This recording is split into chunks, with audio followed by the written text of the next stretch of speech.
second, folks. Hold on.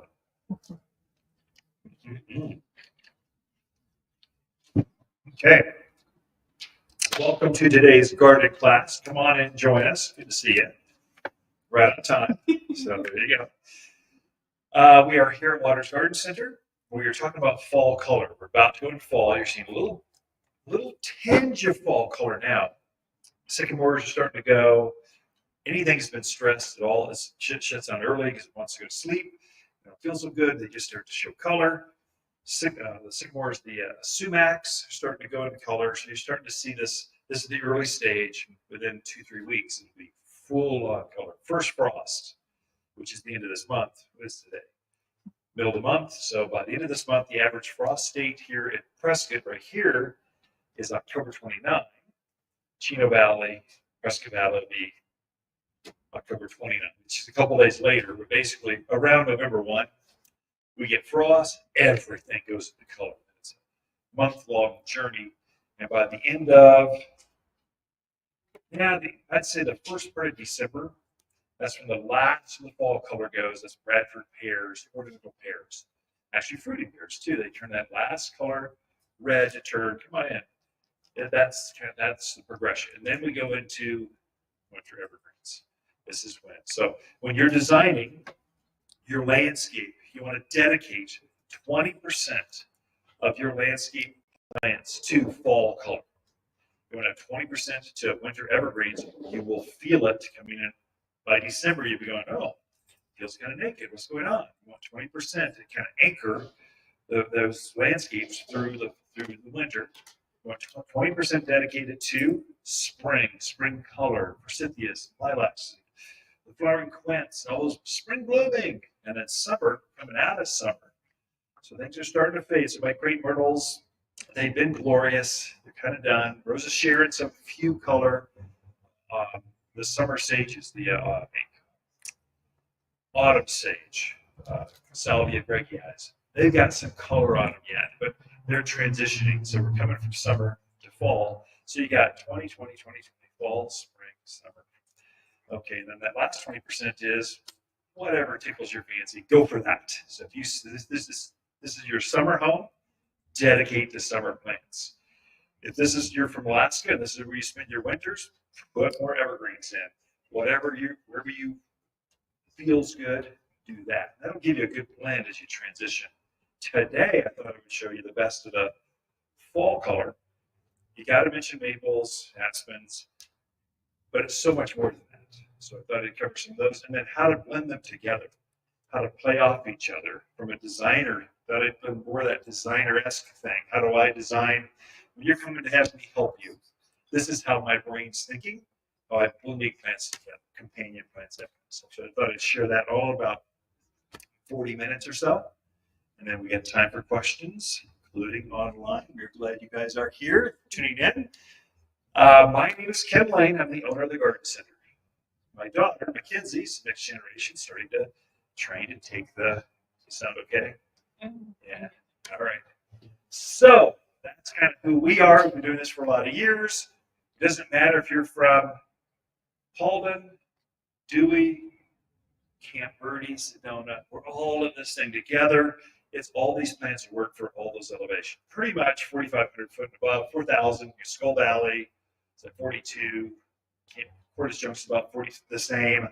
All the way in between. This is all going to work for all of us. Okay, so growing season. Where do I even begin? You got to start with number one, I guess. This is maples.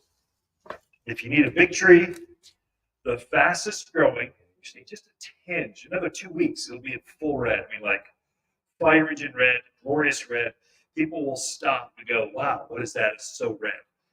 It is deciduous. That is, a lot of these fall colored plants will lose their leaves in the winter. That's this one as well. So this is a great one to put on your south side, the west side, where it shades during the summer. And then the winter, it loses leaves. You get that radiant heat coming in to help you warm up your house. That's right. That's where I grow these things. So, branch or two. There we go. So this is called a blaze maple. You folks in the Midwest, you're familiar with Acer rubrum or the red maples. That one also grows here, but it's a painfully slow grower. and it's very susceptible to wind tear. So when the wind goes through it, it tears up the leaves. This one's got a deeper lobe to it, and it doesn't tend to get torn up like the red maples. It's actually a graft. We grafted red maple on a silver maple, and you get voila, this tree. So you get the best of both trees. You get the fast growth of the silver maple, but you get the red color of the leaf tear of the red maples. So it's a preferred, I would say, I would only plant one. This is the one I would plant for a red maple. If you want a fast growing shade tree, this is the one. I've had this in every home I've had, from Prescott Valley to Skull Valley to here. I've always had one of these because they're just spectacular. The one in my front yard currently is about this big around. It's 20 years old. It's standing every bit of 35 feet tall, probably 20 feet wide. It is a magnificent shade tree by the driveway on the south side. So it just kind of is a nice, just makes the entire front yard much more pleasant. I'd say fastest growing, you easily get 2 to 3 foot growth per year on this tree. It's fast. Not as fast as cottonwood or willows. Those tend to be, they break easy. They're also called widow makers because in the wind they can drop huge limbs and people die from that. This one doesn't do that. It's much easier to care. Keeps its shape. Anyway, that's glazed maple. It goes really well. This looks really pretty with an aspen next to that white bark, that gold color, countering the red. It's quite striking. So you can blend these colors together.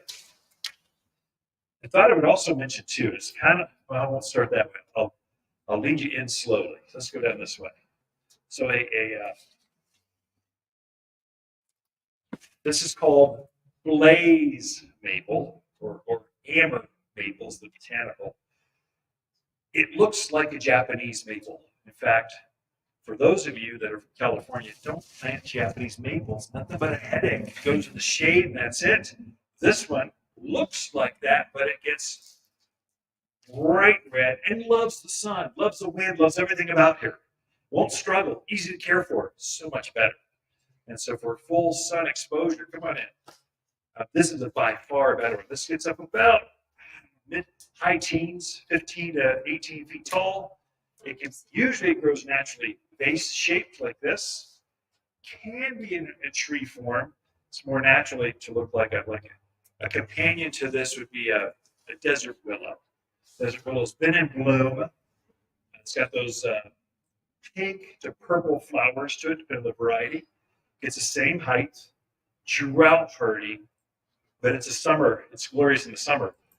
This one's a companion that's glorious in the falls. If you plant these in the same garden, they'd be quite striking. So amber maple, bright red, like really striking red. And then you see this new growth. The stems are kind of, you can see that on camera or not? Probably not. Kind of got those red stems too. It's quite striking. Very unusual plant. But it loves growing here.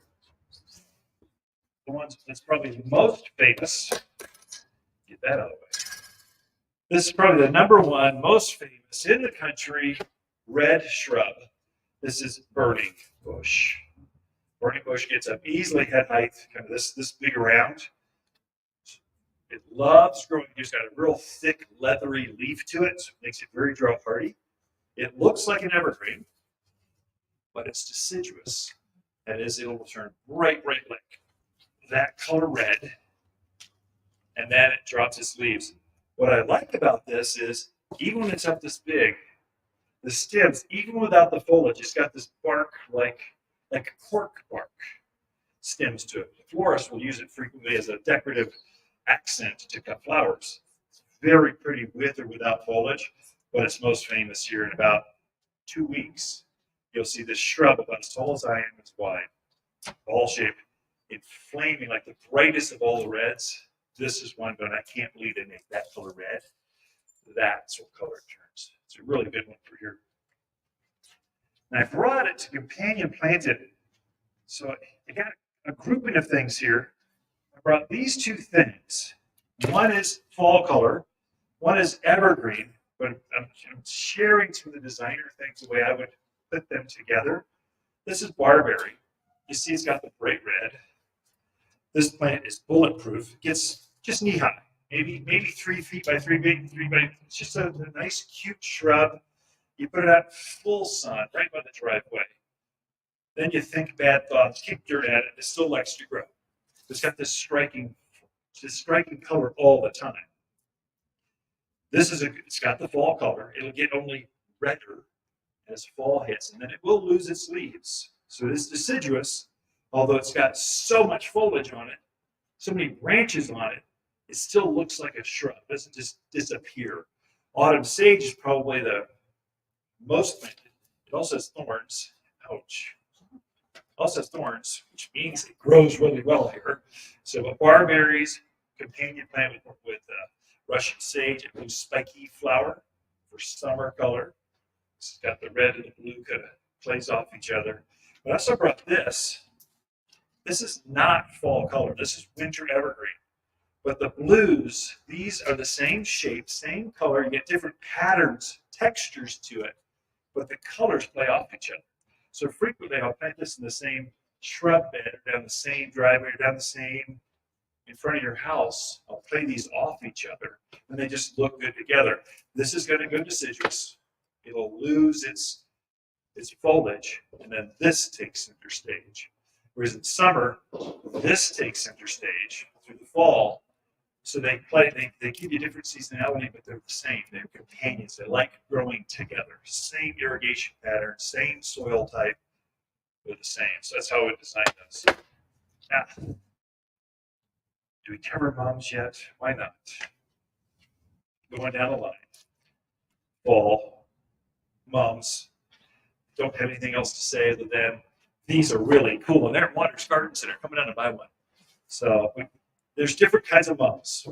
There's floral grade mums that are grown in greenhouses. To my garden friends, don't buy those because they don't grow outdoors. They're pretty, they're by the front door, but they're made to die. They're the ones at the front of Trader Joe's or at the floral shops. They're that impulse thing. These are garden mums. The flowers are a little bit bigger. There's not quite as many of them, but they're grown outdoors with our water to be planted outdoors. So you can put this by the front door, enjoy it. And then you go put it in the yard, it'll come back for years. I have some that are 5 or 6 years old. In containers, in the ground, wherever you want it. Very versatile. And javelina, rabbits, deer, don't eat them. I've got them right out there where they kind of rummage around. You'll see them digging around. You'll see hoof prints. They haven't eaten flowers on this. They actually make a bug killer out of mums. They crush up the mums, kind of brew them up, and it's a bug repellent, bug killer. That's why. It's a defensive thing mums do to protect themselves from wildlife, basically. What else can I say about this? Just a good little plant. So mums, fall, classic fall. Put it with a pumpkin. You got it going. These two things you only see this time of year. I almost prefer these over mums. I think they're better perennial, hardier perennial. These are asters. So asters, phlox, there's a whole series. Echinaceas. There's a whole series of late summer, fall bloomers that are glorious. These are butterfly magnets. So if you like butterflies, the monarchs will use this as they migrate as a food source because it's in bloom while they're migrating. But they just come in different colors. They're about the same height as mums, but they're more natural looking. Mums have more of a formal, like they've been planted there. These look like they just magically showed up, but they've been growing there in your yard all along. So asters are a great choice. Full sun, animals don't eat them. It's got all the stuff you want for them. And they play off of. I thought I'd give you an example of, this is a arborvitae. Green. It's pretty green though. It's a bright green. So much of our Arizona colors are blue. Like the oaks are blue, the Arizona cypress are blue. You got this natural blue color. Sometimes it's nice to put just plain green, and then it plays off of, this is probably one of our better evergreens. It's a native. This is Oregon grape, or Mahonia is the other name for this. You see, it's just starting to show up color. When this is out in full sun, this entire thing will be bright red. If it's in more shade, it will stay kind of green with a tinge of red. So the more color you give it, the more sun you give it, the brighter the colors. It does hold its foliage. It's evergreen. It holds, it's not evergreen, it's evergreen to red, but it holds its foliage on. It changes as the day gets shorter. It starts to change colors. Its claim to fame is it gets a bright yellow flower in spring. Just puts on a berry. That's the name Oregon grape. They can make grape jellies out of it, that kind of stuff. But honestly, you'll never get any of them because the birds love the berries. But it's just a pretty evergreen plant. It is a native. It looks kind of like a native. It has a holly type leaf. There's a couple different heights. This one actually gets up this big. It's about chest high or so. You can make a hedgerow or foundational planting to it. Grows in shade, grows in sun, grows anywhere you want it. You can't kill it. It's just a good little native plant for here. And the reason it's so tough, you pick off a leaf, very thick, waxy, tough punch, and it's got a spine to it. So anything with a pokey thing kind of grows here. But I brought this because it plays off of some designing. I'll try to go, oh, I know it's going to turn red. What are some other things that turn red with it? This is heuchera, which is a perennial. It holds its foliage most of the winter. January will kind of go a little bit dormant. When you clean it up, it comes right back in February. But I love playing off these because they just look good. They play off each other. Even in the shade, this is going to be bright red, like fall red. It keeps this color. You're planting this for the color. It does get a coral bell kind of flower. Your grandparents called this plant coral bells. But I'll use this frequently because they just play off each other. They make each other look really good in the landscape. This will stay shorter. This will stay taller. All of a sudden, you got this design coming together right out there beside the garage or whatever. So, and then this, so we can do them together here. So we brought this one in for, obviously, holidays are coming. We're gearing up. So you've seen some red pots, just a sleeve, to go, hey, have this for the holidays. This is Goshiki holly. It stays evergreen, but again, I play these off of each other. You put these things together, and they are just striking. So what I'm looking at as a designer, I'm looking at the textures, how the leaves look, and I'm trying to play off the colors. This is actually called Goshiki, or five-colored holly. Japanese Goshiki means five-color.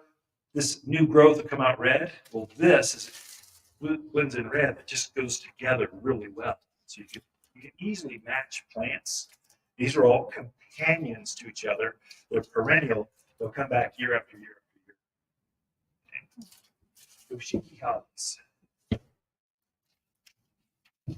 Likewise, another lesson. So again, this is not fall color, although it gets the red berries. Hollies are famous for the red berries late summer through early winter. That's their claim to fame.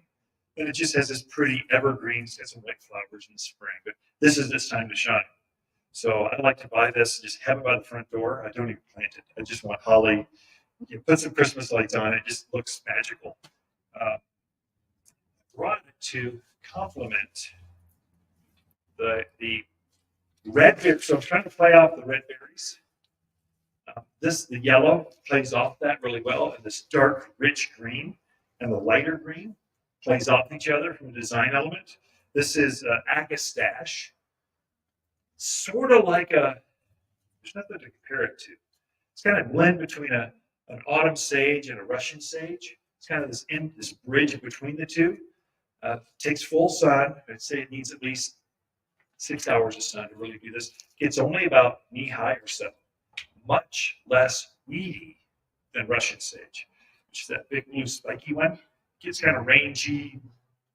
It just gets floppy. Just kind of, it has a season, and then it's hard to keep it looking good. This one is just comes back every year, neat, tidy, easy to grow. But I like the brighter colors, whereas Russian sage, you really only get purple. Salvia greggii, or autumn sage, you really get red. We're trying to introduce some new colors, but they're not as bright as the red. So this one gives you that bright, rich color. And then I match this with, again, the heucheras. They just go well together.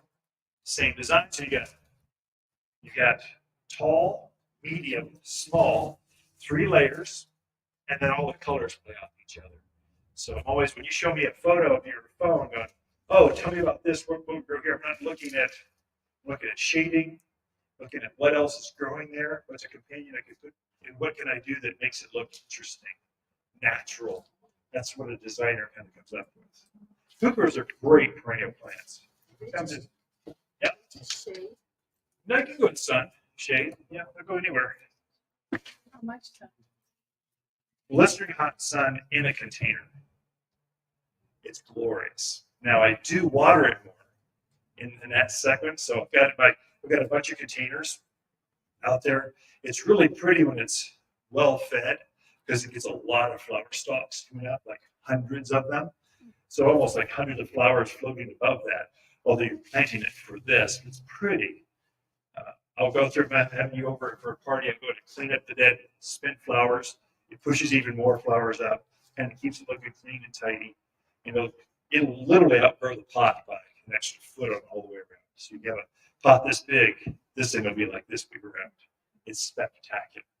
I like it though because it comes in black, green, gold, different colors of red, autumn colors, oranges. So there's a lot of choices with hooper as far as the foliage color goes, but it's a good perennial for here. I'll often use this one, just kind of talk. This is one of my favorite plants, you can tell. I love this, planting this at the base of my trees. So my trees are dripping bitters. I'll put one of these as an underplanting. And it's so robust that it will take that type of couple times a week watering, which you water your trees a little less frequently than let's say the rest of your flowers. This will take that and then it naturalizes it, just fills in so it looks like life is just erupting out of the yard. Looks way better. Underplantings look better than just rock going right next to your trunks. That looks more deserty. We're not desert. We're pine forest, chaparral. Looks better when you have this is a great underplanting. It'll take the sun, the tree is small. Then as the tree grows, it'll take the shade. It will adapt to that area. It's one of the few perennials that will do that. There's also a low-growing one of these. I use this one often that way. There's a creeping Mahonia, creeping Oregon grape. I'll do the same thing. So it only gets about this tall, maybe I don't know, below knee high. It spreads like this. Just kind of as that tree grows, it'll just fill out and take on that space underneath. It just looks very natural. So, I do have 3 handouts. I should give this to you. I've got one how to fertilize. I got to mention fertilizing because it's going to bring the color and it's the time. I've got the 7 best fall color trees. There's one other. Oh, it's time to divide irises. So if you're into iris, now is the time. I thought I'd tell you how to divide them. We don't divide our iris often enough. And so I thought I would give that one to you, just kind of a how-to. So it looks like one page. Tell you how to plant iris. So if it's been 3 or 4 years, it's time to dig them up and reset them. This is how you do it. You'll get better flowers next spring. And then I had, I think I was going to give that one to you. Oh, let's see. Dividing perennials. How do you divide? So your coreopsis, your echinaceas, they get so big, you can actually take them and divide them and spread them around the yard. I'll send that one to you as well. And then the 7 trees. So if you want those, I'm only going to email it to you all that want it. Not everyone. Just you all. Kind of after I get through lunches here, I'll personally send those out to you. If that's of interest, put your email down. If you don't want that, let it pass. Okay. And for you folks, I think I emailed that to you. That should be in the comment section at the bottom. You have a link down there.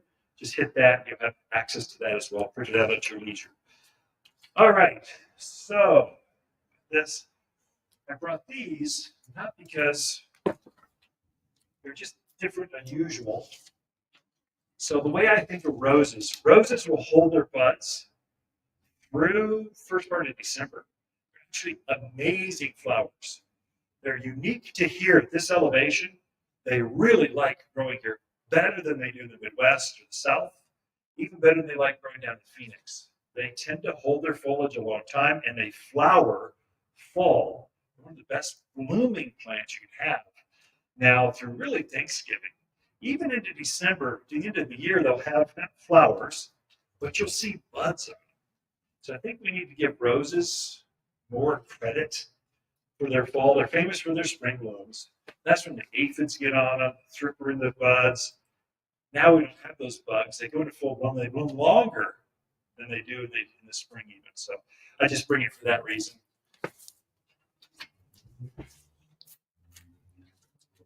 This is Chieftain Manzanita. It gets up and hip high, kind of 8 foot wide. It is an evergreen. It's the classic bell-shaped flower in the spring. It's got that as it matures, the bark gets quite red. It's very, very pretty, and from the design element, it's very easy to feed off or design off of that red bark. Drought hardy as can be. In fact, if you're planting these, I would say don't put them on your irrigation. Water them by hand because you can overdo it, especially out in the valley areas. If you've got heavy clay soils, this one you're going to kill from soils not perking, not doesn't have enough air in the soil. It'll drown.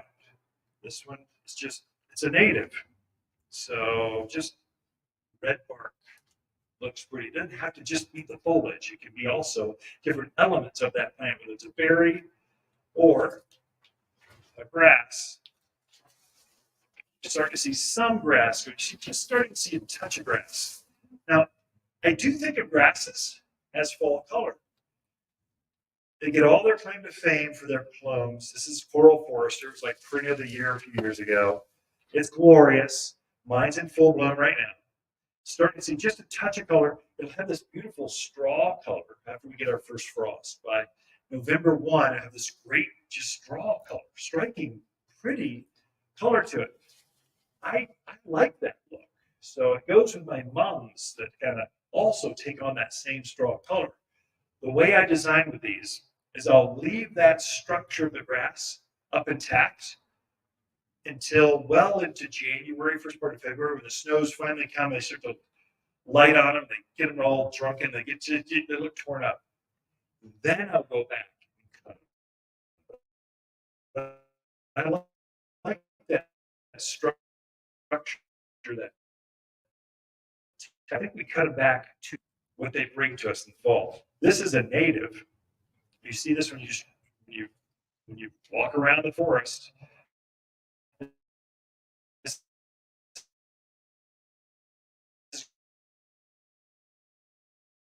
grama grass, Grama, grama. This is blonde ambition grama grass. Again, I'll leave it'll go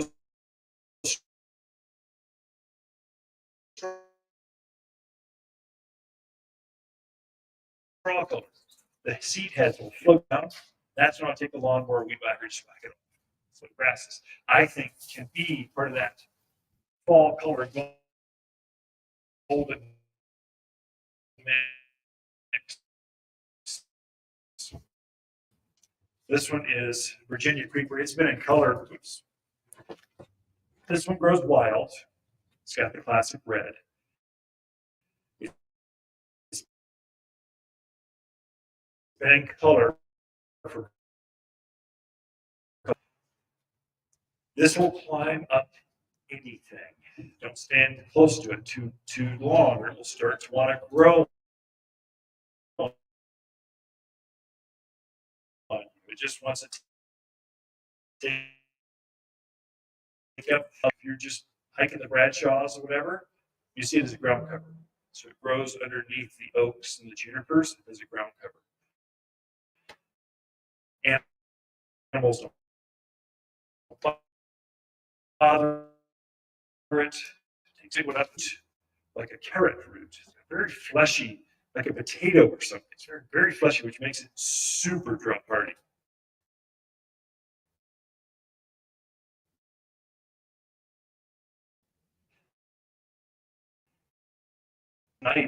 It's got a very similar DNA, a little bit bigger, lusher leaf. This one's kind of famous, has more of an orange instead of red color, and it self-attaches. So it's kind of like a ivy. It doesn't need anything to grow up. It will just grow up by itself and attach itself to that block wall, garden shed, or you could train it with a trellis or something. But reds, oranges, bright color, they are deciduous. They're going to lose their leaves.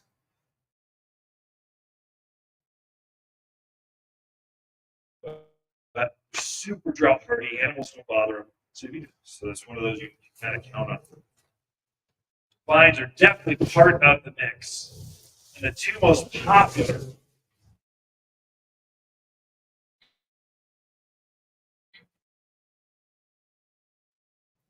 So heavenly bamboo, the big one, I think is too big for a lot of places, and it's not as striking. The colors aren't as bright.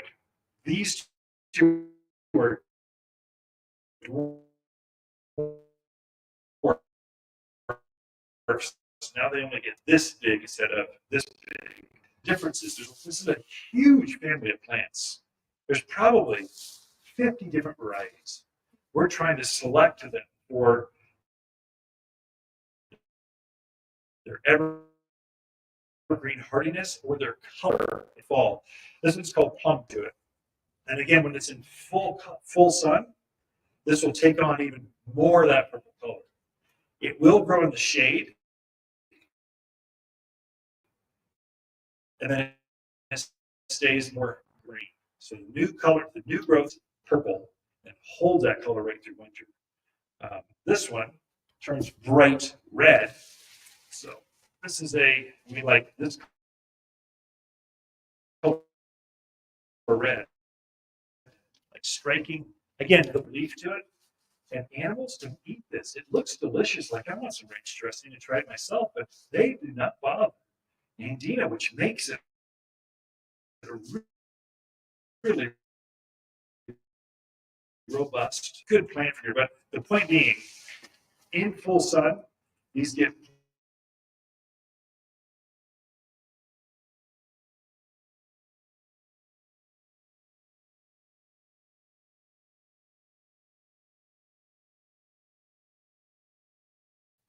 spruce here, but we'll talk about it. The evergreens are here. So we're loading up right now for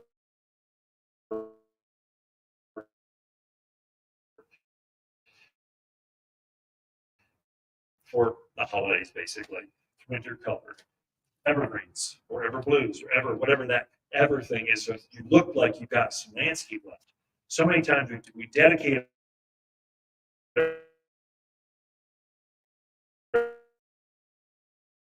our landscapes to spring, tea and baking cookies all winter. So we want to go out and plant some spring stuff, and we get front loaded on spring blooming things that are deciduous. I think we need to come back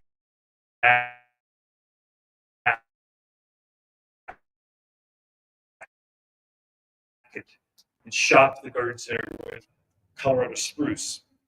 It's got it's a graft, so we actually grafted this preferred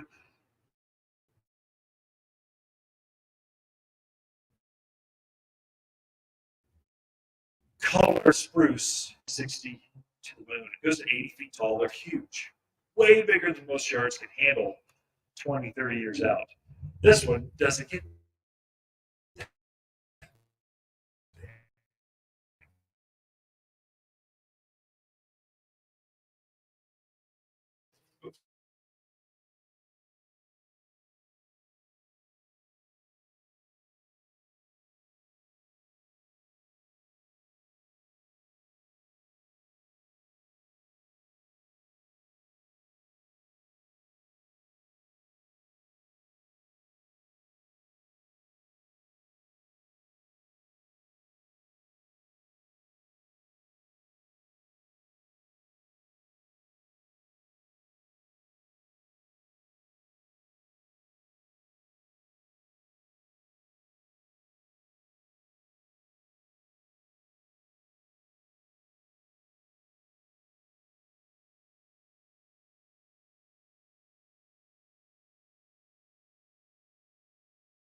fertilize everything in the yard, but especially your fall colored things like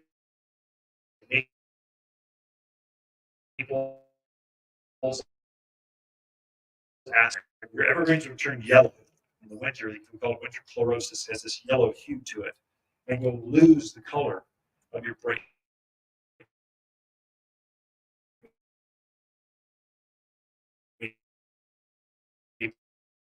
That's because of the pH. Some of you, if you're on a well especially, your pH is so high you might actually have to supplement this.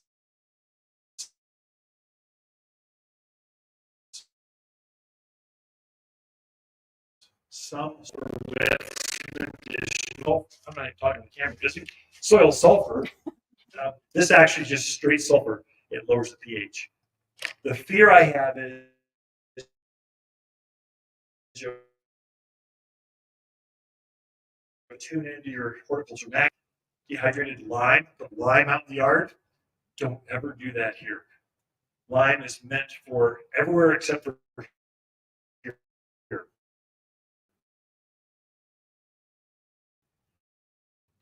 It's because of our water. So if you put lime in your gardens, you can kill things. That's how you someone get rid of weeds. Put lime down the fence line. You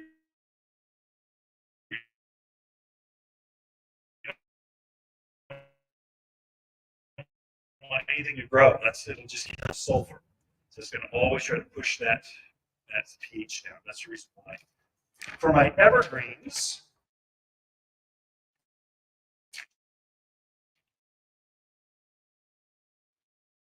things, especially the blue things, hydrangeas, things that really like acid, aluminum sulfate. So again, sulfur, but aluminum is what. So this color blue,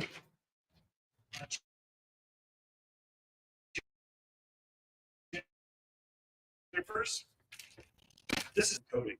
It's like an oxidized or something. But give these blue plants, blue junipers, blue Deodar cedars to turn blue if you give them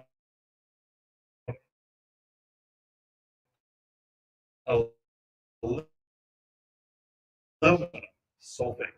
They'll love kind of colors. So your silvery blue colors, give them aluminum sulfate right now.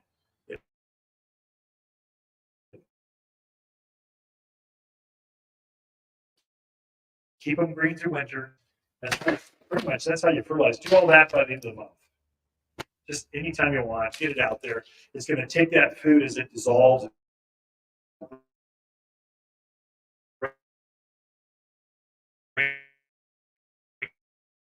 down to the rock and fabric. Just get it up, and it'll use that to form next spring's flower buds and leaf buds. So it's really important. It's probably the most important feeding in the entire year right now. Can't emphasize that.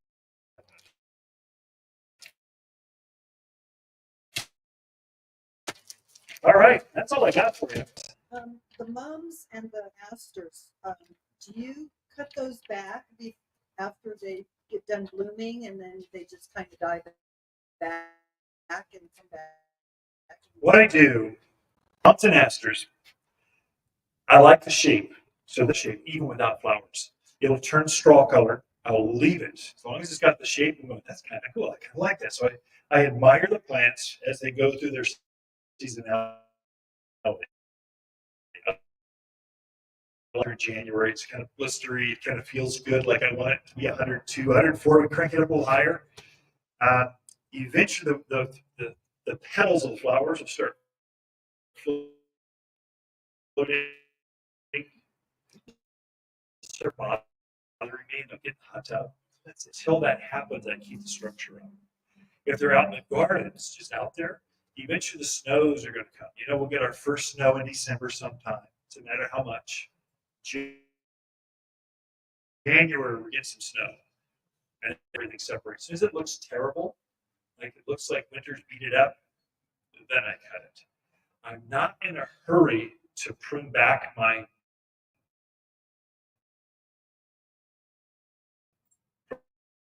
perennials or my. I like to keep the structure of the plant up because this actually insulates the heart of the plant. So I'm using it as a protection instead of trying to cover it or put on a heavy mulch layer. something.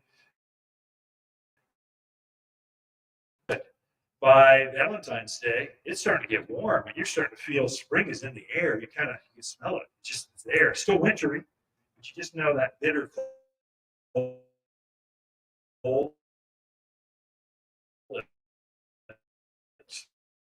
Bone chilling cold is over. Then I go out and start back inside.